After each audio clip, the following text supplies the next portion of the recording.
So in the process of healing and trying to find the broken pieces of myself, I've stumbled upon the most frustrating advice, even though it makes sense. And I just wanted to share this one to you as well. It's just be yourself. Diba? Napaka-confusing and napaka-vague. Just be yourself. So let's say the problem is like this. Pre, hirap na ako sa buhay ko, pre. Sa trabaho, lagi akong pinapagalitan ni boss. Tapos yung girlfriend ko, lagi pa akong inaaway. Tapos inaaya ako ng mga kaibigan ko, busy nga ako sa trabaho. Di ko na alam gagawin ko, pre. Pre, alam mo, pre. Simple lang sagot dyan. Just be yourself. So imagine having that kind of advice from someone wherein hirap ka na nga sa buhay tapos sasabihin pa sa'yo, just be yourself. So it's really frustrating to hear something like that, diba? Especially if you're expecting something great from someone, something that is philosophical o something na makakapukaw ng damdamin. Pero ang advice lang niya sa'yo is just be yourself. Whew. And especially living in this kind of society, kahit saan ka tumingin, dinidikta kung ano ang dapat mong gawin para maging ikaw. So this is how you should be as a man, as a woman. Ito dapat ang gawin mo para maging successful ka sa buhay. Something like that. Kaya napaka-confusing niya and somehow napaka-cliche kasi lahat ng bagay parang ina-advise na just to be yourself. Just be yourself. But thinking much more deeper about this sentence, just be yourself, is like, tama naman. Kasi it is something that we should realize na just being yourself is enough. Na hindi mo kailangang i-fit ang sarili mo sa isang criteria o sa standard ng ibang tao para maging belong ka. So being yourself is just an abundance as opposed to scarcity. Kasaganaan laban sa kakulangan. Abundance as opposed to scarcity. Let me give you an example.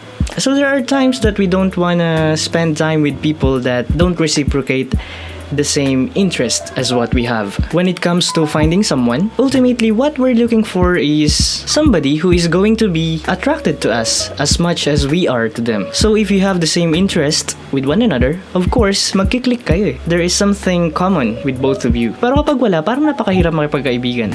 So when that doesn't exist, the tendency is to make it happen, to force it, to convince them, and to pursue, or whatever. But if it's not there, it's not there.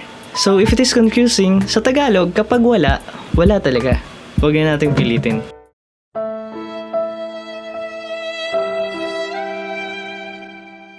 It's as simple as that. So that is the scarcity of interest. Kakulangan sa interest.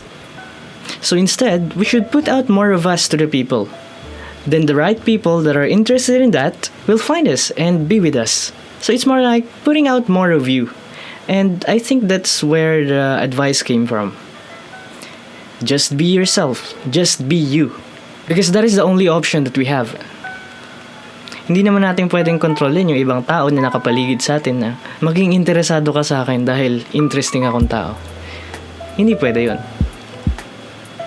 So instead of doing that, we should put out who we are outside, and then that in that way, yung mga taong totoong interested sa'yo will be there for you.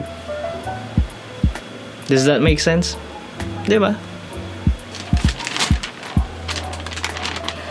So whenever we find frustrations like not being able to fit in, the frustration of being rejected or neglected, the answer will always end up to the 3-word frustrating advice: just be you.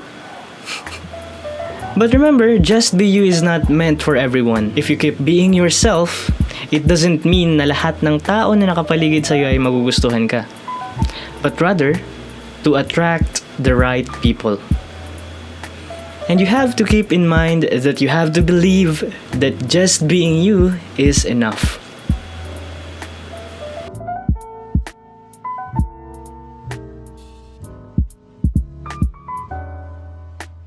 But then it doesn't really answer the question, what do you do if you don't know who you are? Or what you like?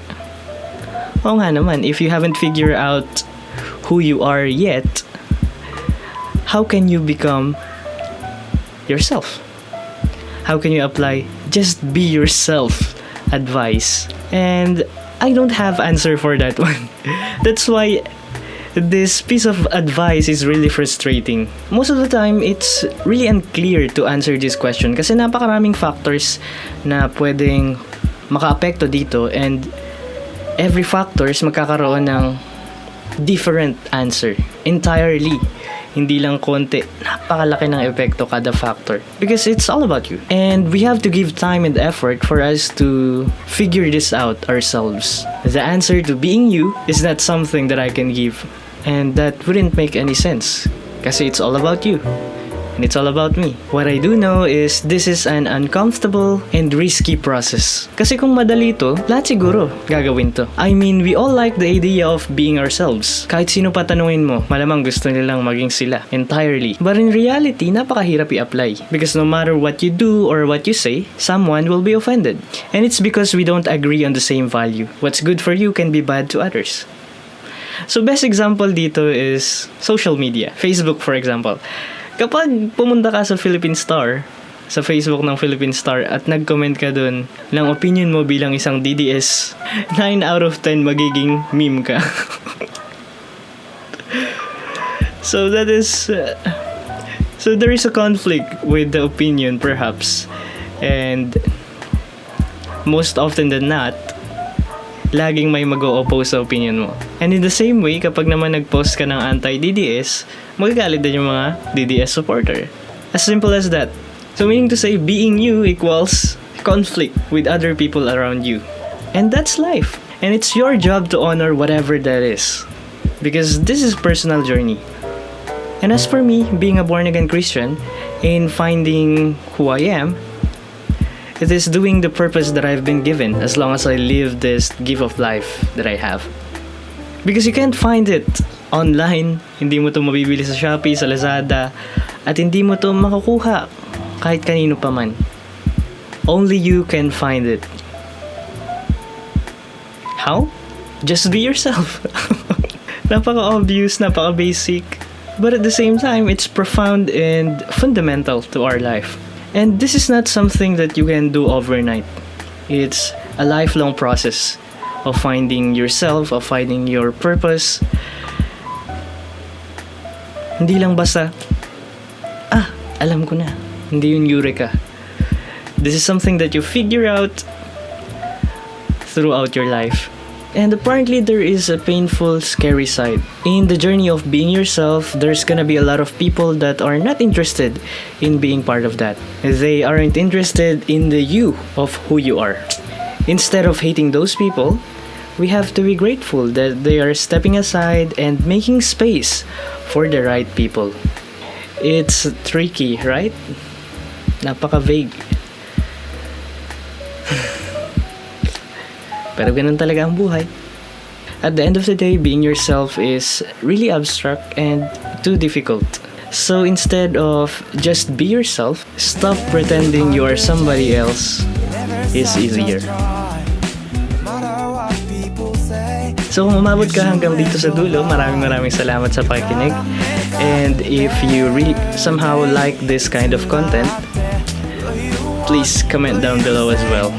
What are your thoughts about this one? You can also share this video to your friends kapag naman problema ka kung anong advice ang dapat mong ibigay. Have a wonderful day.